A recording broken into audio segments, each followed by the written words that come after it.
What if I told you there's a device that has a 200 megapixel main camera with OIS that is also the fastest charging phone in the market today for just under $350? Yep, you heard me right. This is the Redmi Note 12 Discovery Edition. Let's dig deeper into its specs and see what are the problems that I encountered on this device, shall we? For the color and variant, we only have one here, which is the 8256GB black variant. First thing that can be noticed when holding the device is its weight. It weighs around 207.5 grams, which is slightly heavy than your average phone. Build quality here is average. We have here a glass display, aluminum frame, and glass back. For the design, for me, it looks great. The design is definitely a carbon copy of the Poco X4 GT from the button and port layouts down to the camera module design. Though the camera module of the Redmi Note 12 Discovery is bigger to accommodate its 200 megapixel camera. Not a bad design choice since the design of the Poco X4 GT is well loved and generally good looking. But one thing that sets me back is its glossy finish, which is very annoying since it attracts fingerprints or dust that can make the back of the phone look dirty. This device is running on the latest MIUI 13 that runs on Android 12. And yes, even if it's a China ROM device, it has Google services pre-installed out of the box. And the Widevine security level is L1, which means you can watch Netflix or other streaming apps at full HD resolution. When it comes to bugs, yeah, I have encountered around 4 to 6 bugs, though all of them are just minor bugs. For the display, we have here a 6.67-inch 1080p OLED with 120Hz refresh rate, 10-bit color support, HDR10 support, Dolby Vision support, and its max brightness is at 900 nits. When watching videos or shows here, it is amazing because the display here is one of the best or actually the best display for its price. Brightness here is more than enough for outdoor use also, which is a very big plus. Powering the device, this is the first device to be equipped with the newest and latest MediaTek Dimensity 1080 5G, which is a 6nm processor. Performance on slightly demanding games like Mobile Legends and Call of Duty Mobile on their max graphics are very smooth, but on heavy titles like Genshin Impact or PUBG Mobile, frame drops are expected.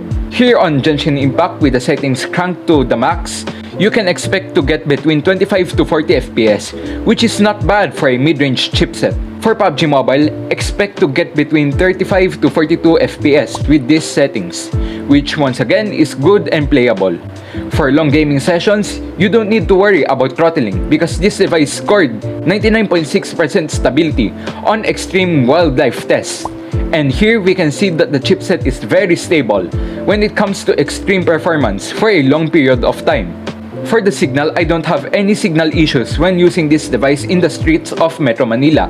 And yes, this device is capable of 5G signal here in the Philippines. Here on the back, we can see the 200 megapixel Samsung HPX sensor with OIS that is accompanied by a standard 8 megapixel ultra-wide and 2MP macro camera.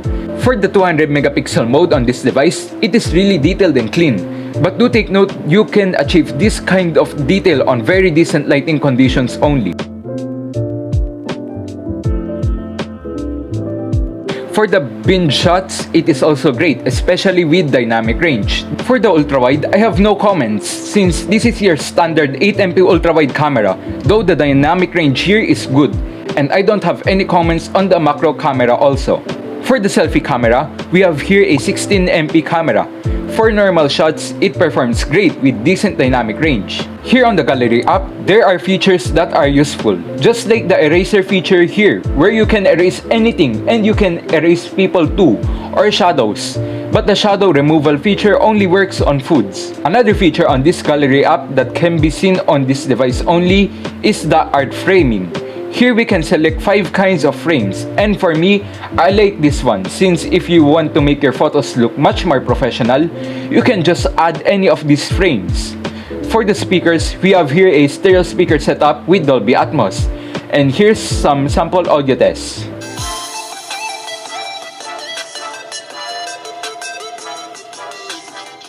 Xiaomi CV2, Xiaomi's take on trying to reshape our perspective on mid-range devices.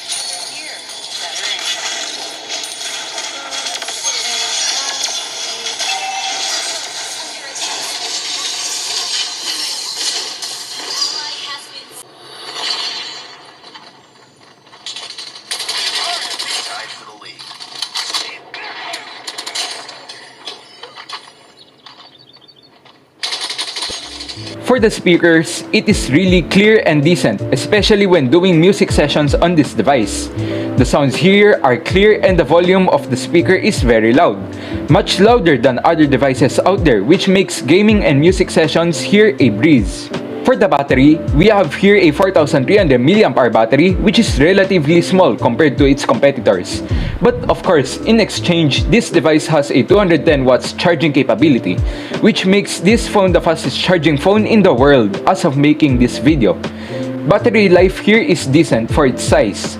I was able to get between 6 to 8 hours of normal usage, and for charging from 1 to 100%, it is between 12 to 14 minutes, which is a bit slower than the advertised 9 minutes from Xiaomi.